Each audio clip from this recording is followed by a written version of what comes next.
বিদ্যুতের সরঞ্জাম বা ল্যাম্পপোস্টে হাত না দেওয়া, সাবধানে রাস্তা চলাচল বা পারাপার হওয়া, শিশুদেরকে নিজ আয়ত্তে নজরে রাখা, মানতে হবে এইটুকু সতর্কতা।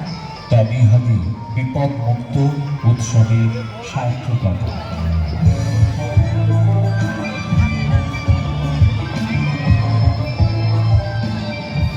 উৎসবের আয়োজনের সার্থকতা সমষ্টি সমন্বয় ও